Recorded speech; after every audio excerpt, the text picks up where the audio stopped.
Hey Terry, this video is for you. So, I'm about to give you a reading, and let me explain to you my process for doing the reading. As when someone contacts me, uh, or, in your case, I kind of volunteered to do a reading for you. Um, but ask permission, of course, whether you wanted one or not. I usually will go into meditation, kind of go within myself, go into a trance, and I just kind of allow the impressions, thoughts, visions, things that I hear, feelings to just emerge. And I do that in meditation, and then at that point, I kind of question what I get and write everything down. So, what I did for this video is I took notes because these impressions are very fleeting that I get during meditation. So, I want to make sure that I got all the details so that I can communicate them to you. So let's begin. When you sent me the pictures, and thank you for showing me, the pictures of you and your family. I appreciate that. That helped things along. Gave me a little bit of information. You didn't really ask too many questions, so I'm just kind of giving you a general reading on the different things I picked up, and kind of see where it goes. All right, so you showed me a picture of your daughter, and you told me a couple sentences about her. So as far as your daughter's concerned, I can see that she has an enthusiasm for life, that she not only loves life, but she has a lust for life. And the reason why I say lust is that I sense that she runs the risk, if not already, to go into the direction of materialism, of focusing on shopping and wealth and things like that. Again, in fact, I think that if you see that coming, or if it's already emerged, I sense that she will down the line start to date boys and men eventually, based on the priority of income and things like that. And I think this comes for her kind of lust for life, as I say. She not only loves it, but she has almost like a craving for the good things of life. So, again, watch out for that. It's not necessarily a bad thing, of course, it's just how it's applied. So, just kind of keep an eye on it. But also because of that, because I'm seeing the money thing, you're going to have to set boundaries with her regarding money, or at least that's my suggestion. Of course, you can do as you wish. She's your little girl, of course, and it's your money. I think it would be wise that if you start to see this pattern emerging, that you set some boundaries with her. I also think that in her case, if you can somehow get her to acquire a part-time job, that while she's in school and doing things, that it would be really good for her because it would help her understand money and materialism and buy her own things, and different lessons regarding wealth and finance. I also sense that she is close to you, and you to her. So I think that you have a pretty good relationship with her. Now your son, you were mentioning a few sentences about that he, from what you've told me, is a little troubled at this point. A little bit of drugs, maybe alcohol, and getting into some trouble. I sense that your son is very lonely. He uses substances to escape his feelings. Now this is like a combination of two things from what I'm seeing. One is his age, because he's a teenager and teenagers experiment and get involved in these things, so that part is just kind of normal. But when you couple that with I think that he has the genetics of substance abuse, because they've done multiple studies over decades and showing that you do have substance abusers do have it in their families, even when you account for nurture and things like that. It seems to happen more often. So your son has two things. One is that his age, in which you have somebody who is kind of learning his way in the world and experimenting with substances, but then you have also the fact that he has it in his body structure. So when you put those two things together, it can present a little bit of a problem. And I hope that in the next couple of years that he changes that pattern, because otherwise, because I've worked in the field of addiction before, and after a certain period of time, it becomes ingrained into someone's life, and it's like it builds up momentum. It's kind of harder to stop later on the more that it goes. So I think that what I'm getting is that he wants some type of acceptance. Like I said, he's lonely, or he's feeling lonely, and he's perceiving lonely feelings. I don't necessarily think that he is alone. I mean, I see that he has y'all as his family. He has some friends, but he is hanging around that crowd to try to fulfill that, being with that crowd and with those substances to try to assuage this loneliness that he feels. But it doesn't quite work, because the cycle kind of continues. So if my word of advice, suggestion, or recommendation, let him know that you're there for him. Ultimately, I think he needs to feel connected to something healthy and positive. If he were an adult, I would say, church, take him to like an open AA meeting or 12-step meeting. What's tricky is that he is a teenager, in which case is that he's going to probably try to rebel against traditional positive things. So this is going to take a little bit of cleverness, and it may be kind of a tricky situation, but I think that he would benefit from feeling connected to something, and it could turn that situation around as far as his substances are concerned, where he wouldn't feel so lonely, and he would be able to get engaged in something that is much better for him. So, your wife. What I was getting from what you was saying in the letter, in the email, is that I sense that you may be a little bit more unsatisfied with things, the way things are going with her, than she is. I sense that she loves and cares for you. I think that she is very content with the simpler things in life. She is content doing, I guess, stereotypical women things, cleaning up the house, things like that. And I think that she likes being married.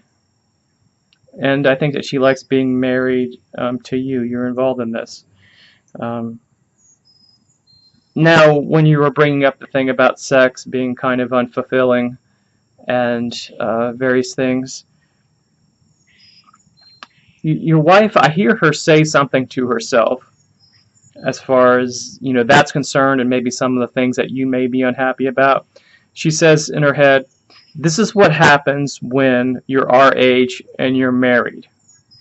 So her expectations for marriage and for the sex and everything may not be as high as yours. I actually think that she's not discontented, I want to say. I'm actually getting some good feelings from her. And that, we can talk about, maybe she was raised with a mother or father who, when she was witnessing what a marriage was like, and what she has with you is not bad at all.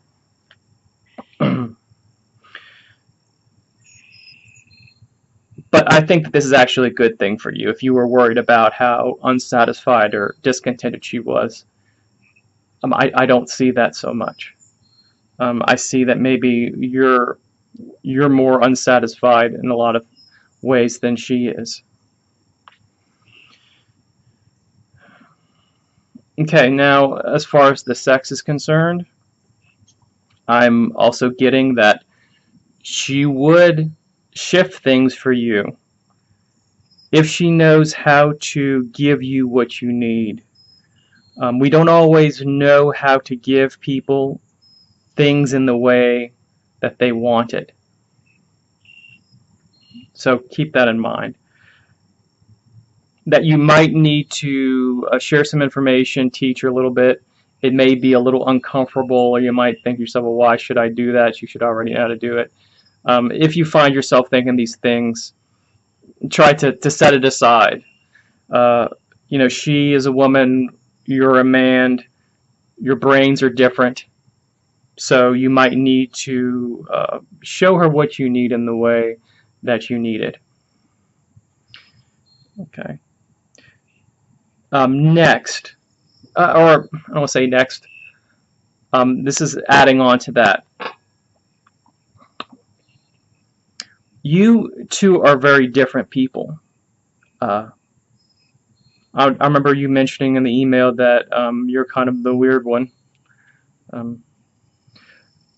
I think that she knows that you're different, and she loves and accepts your differences. You're being different than her. However, she does not always know how to connect with you because you are different than her. It's like the old saying is that, let me back up.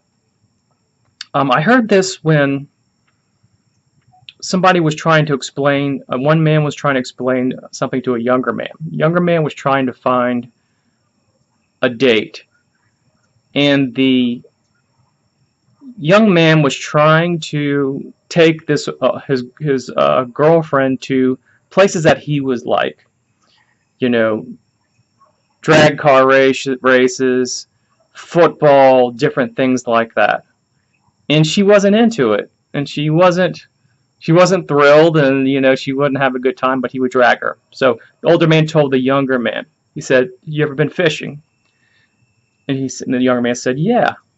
And the older man said, "Well, when you go and you fish, do you put what you like on the hook, or do you put what the fish like on the hook?" And the young man thought about it. The old man said, "Do you put a steak on the end of that hook because you like the steak?" And the young man said, "Of course not. You put a worm, you put various things, crickets." This is exactly that you have to bait the hook for the fish that you're trying to catch. So I say that to say this is that your wife, even though she knows you, she has experience with you, on some levels she still doesn't always know exactly what you need because you are a little bit different in personality. Okay, so I'll leave that out there for you. So you didn't ask about this, but I decided to look into it anyway. So about your health. So overall, I'm seeing that your health is good. I did see in my mind's eye, it looked like a kidney bean. So that represents one of your kidneys. I took that literally. Sometimes these things are metaphorical. But I got that this was actual. So this was about 5 days ago. So as of 5 days ago was when I picked this up. I just got the feeling that one of your kidneys was overstimulated. It was red. I don't think this is something to be concerned about now, but I wanted to give you 2 recommendations because I never want to just describe something and not give you anything to work with. 1, be sure you're drinking enough water. 2, be sure to watch your caffeine because that can make your kidneys work harder. Do those 2 things, and sometime It doesn't have to be tomorrow, doesn't have to necessarily be next month, but maybe 6 months, a year. Ask your doctor to do a kidney functioning test just to check, just to be sure. I think that would be a good thing. At this point, I don't see it being any type of major illness, but just to be on the safe side, I think that whatever it is, it's temporary, but just to be on the safe side, I would get that checked. It wouldn't hurt anything. Okay. Okay. Getting back to sex and your marriage and your wife. I'm not exactly sure what your wife's hobbies are, what she likes to do, what is her interest, what are her passions, but I'm getting that it would be very good for you to be very knowledgeable about these interests, passions, and hobbies. I know that as married men and as men in general, we kind of want to do our own thing, pursue our own interests, do the things that make us happy and satisfied. In your case, I think it would be really good to do some research in whatever these things are. For example, if she's, I don't know, interested in, we'll pick something that, like, let's say you notice that she gossips with her friends, okay? Be interested, even if you are against gossip, at least listen. If you're interested in a particular celebrity, tell her some celebrity gossip. What you're doing here is you're trying to meet her at her own level. And you're trying to engage her at the level in which her brain and her mind works. If it's, let's say it's not gossip or if it's any type of hobby, knitting or cleaning, whatever you see her being driven to do, learn about it. Have a conversation with her once in a while about her, ask questions about it. It's going to breed a connection in her brain to yours. Now this may be kind of going to the long route. What you would be forging here is having your wife be motivated to do some of the physical things that you might want. But women are usually, especially women who are kind of a little bit our age or maybe a little bit older, especially process their physical body and the things that they're willing to do based on emotion. So trying to make sure that whatever connection that you have, that her connection to you is strong enough to facilitate her wanting and maybe even being into some of the things that you want to do with her physically.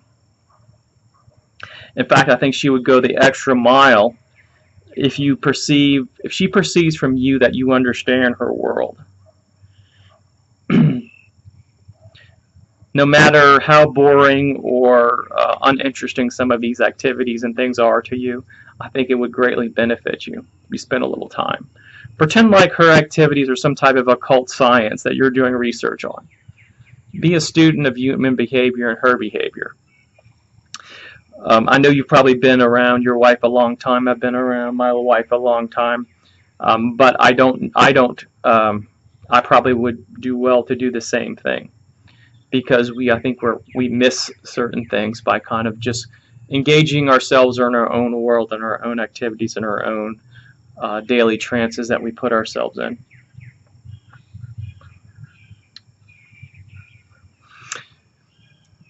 And as an example of how this works, I kind of want to give you a story. This was a story from when I was single. I used to go to the restaurant Hooters a lot. So this was like in my late 20s.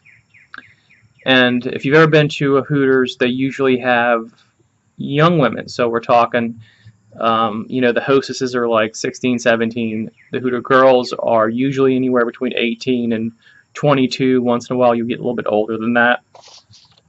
So anyway, I've been going to this particular restaurant, Hooters, in Baton Rouge for several years, and I got to know some of the girls. So there was a girl named Shannon who I had a strong affinity for. But because she was a young lady, I think she was probably around 21 at the time, she was into young lady things that they do, and partying and going out and doing all these various things, getting into trouble. So when I was single, I was interested in her, even though I was older, and I wanted to get to know her. But I knew that I wasn't sure whether that was something that she'd be interested in dating. So one time I brought it up. I said, well, it seems like you're doing all these different things. He says, well, how about maybe us being companions and going out and doing things? And you know what her question was? Talking about her criteria, about what her world involves.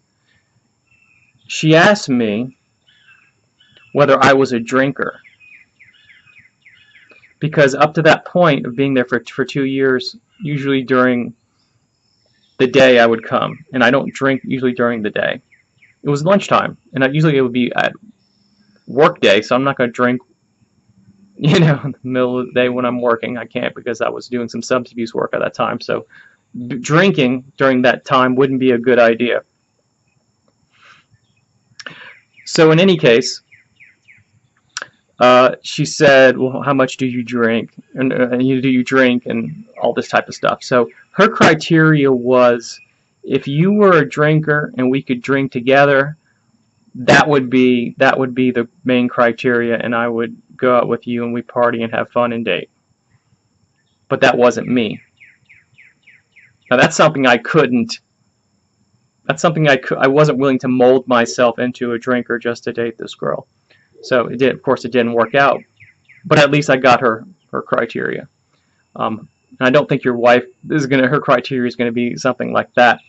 But I suppose that if I really wanted this girl, I could drink more and go out with her, and that would be fine, but I wasn't willing to do that. Magic and finance. Very last part. I just have a couple comments about that. When I tuned into this, I got a picture of a ring, and the ring was flying through the air. And then I got Solomon's ring. Now, Solomon's ring is also called Solomon's seal, and I know you've done a little bit of studying and research on Solomonic magic. So I'm getting that this is somehow connected to you. I was getting that it would benefit you to get an actual Solomon's ring. Buy one for yourself, put it on your hand, and whenever you do your spiritual activities, prayers, meditations, anything like that, especially with regards to financial things, it's going to amplify whatever you do. There's something about this Solomonic ring in you and the things that you do that's going to make it more powerful. The ring is going to amplify whatever you do. And that's not something I think that would necessarily work for other people, but for some reason this is going to work out for you. Solomonic magic, I think that would be something that you could try if you don't already experiment with it. I think that because of your background, I sense that you have more of maybe a Christian, maybe Catholic background, that any type of magic and that is more closely related to that, you're going to be more comfortable, and I think you'll have more success with. Then let's say, for example, if I were you, I wouldn't go on and do some of necessarily the goetic stuff and demons and things like that. I think that's too far away from your belief system, and if something that's too far from what's kind of in your heart, I think that it wouldn't be a good thing for you to do. So I think the Solomonic stuff would be closer to where you are. As far as your finances are concerned, in other respects, you were telling me about having to take money out. looked within the next 12 months. I think everything is going to work out. I don't see any I don't see any financial crises or anything occurring in the next 12 months. That I think that your finances are going to be pretty stable. So I would move forward with your plans, and everything's going to work out okay. So, in any case, that is about it. I am going to put this on a link to this video, and I'll send you an email with that link and you can access it. Alright, hope you're having a good week. I was sorry to hear about what happened to you outside that bar, but I'm glad that they caught the guy and prosecuting them. Otherwise, we might have to put some type of curse on them for justice to be exacted. Alright, so see you later.